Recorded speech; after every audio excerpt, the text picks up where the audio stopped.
Bueno, conmigo está César Aparicio. Él es parte de los ex trabajadores portuarios que ustedes los han visto en reiteradas ocasiones exigiendo sus derechos por ciertos pasivos que quedaron pendientes desde que se privatizaron los puertos en 1997. Don César, bienvenido. Bueno, antes que nada, funcionamos como presidente de ASOTRAC, que es la Asociación de Trabajadores del Transporte y Afines de los ex empleados portuarios de la extinta Autoridad Portuaria Nacional. Y se le incluía a los del ferrocarril también, entonces. Correcto, y ellos son un ente aparte. El criterio que hoy nos trae aquí es porque nosotros sentimos que la Cancillería de la República, en este caso la señora canciller Isabel Saimalo de Alvarado, tiene un grado de responsabilidad frente a una denuncia formal que tiene ya una titularidad en nombre y apellido en cuanto al caso. El caso es P1431-14, que fue presentado por ASOTRAC el 16 de septiembre del 2014.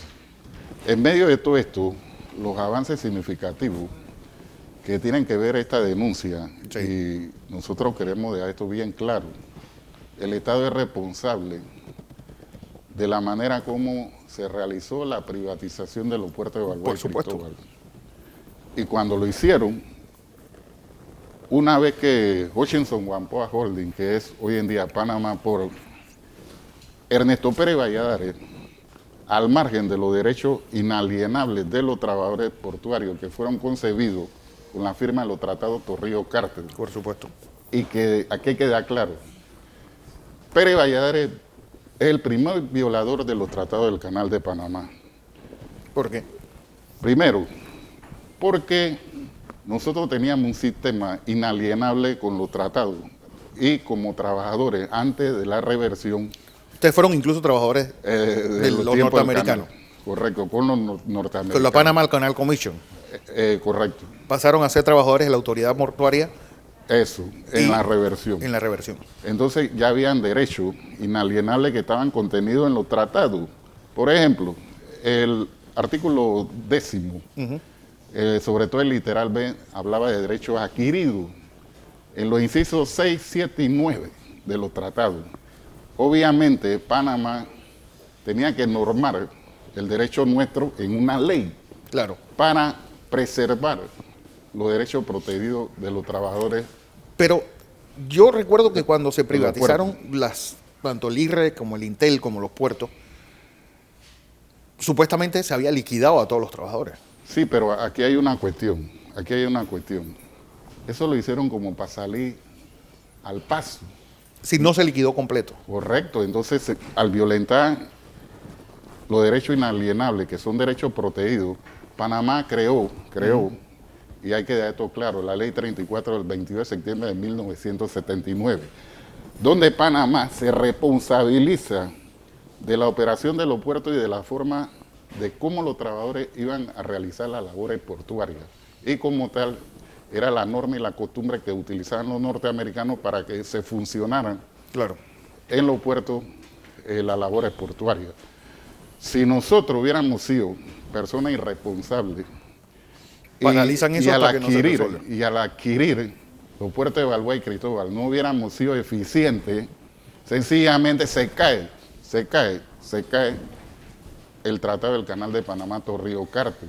Claro. Y gracias a nosotros como pioneros, resulta que damos la cara y hoy en día gobiernos como este y otros que han ido siendo sucesivos en cuanto a los derechos nuestros, y que aquí dejamos claro, en el debido proceso no se cumplió con la privatización. ¿Qué les deben a ustedes?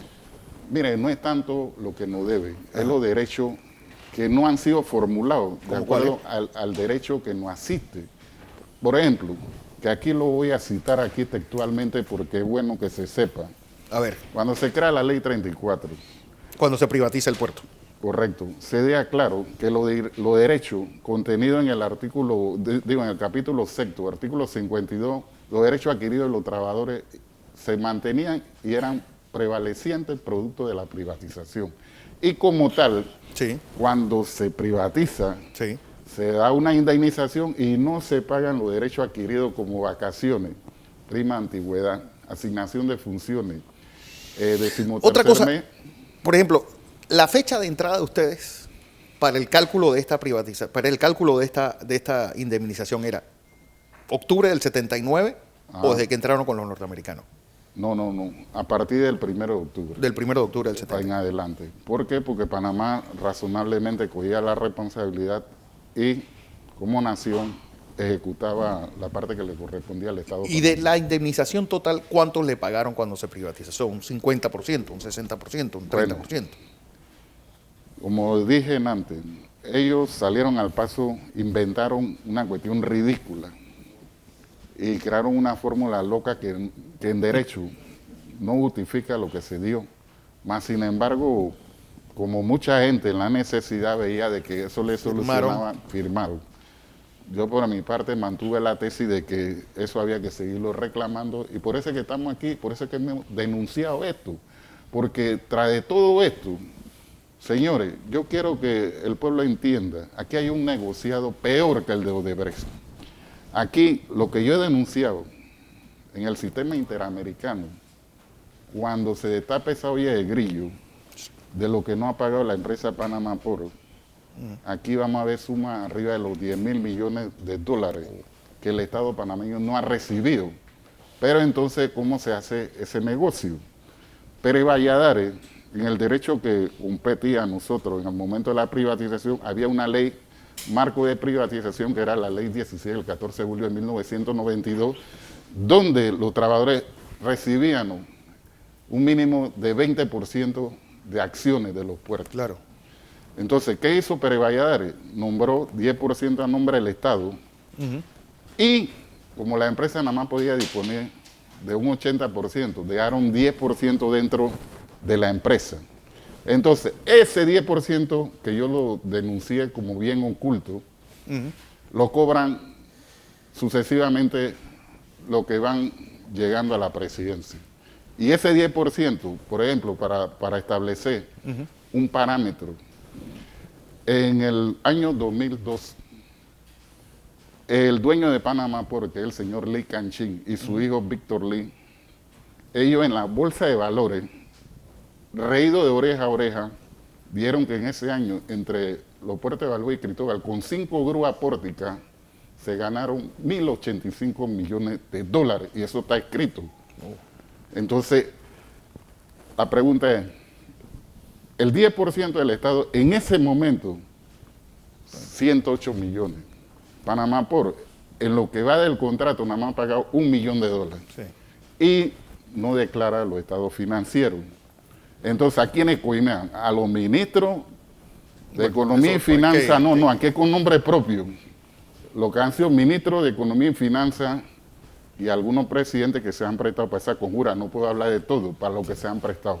Bueno. Entonces, Pérez Valladares, en el momento que el contrato, después que la empresa se lo gana, cambia los términos de referencia de los pliegos de cargo. Por ejemplo, fíjense ustedes, para que ustedes vean hasta dónde es leonino este contrato pernicioso y perverso, que Pérez Valladares acepta que se rebaje el salario en el área del Canal de Panamá, que estaban concebidos en los tratados Torrijos Carter, sí, que eran de 2.90 bases por hora, y lo van a 1.73. Eso lo firmó Pérez Valladares. Adicional, manda a eliminar los sindicatos portuarios que fueron reconocidos desde 1962 con los norteamericanos. Entonces, 3, la ley 34, que es producto de las relaciones laborales en los puertos de Balboa y Cristóbal, el regente era la Autoridad Portuaria Nacional. Entonces, ¿qué hace Panamá Port? Solicita que le den esa ley a ellos para no usar el Código de Trabajo. No se utiliza el Código de Trabajo y se utiliza esa ley, pero esa ley no garantiza el salario mínimo.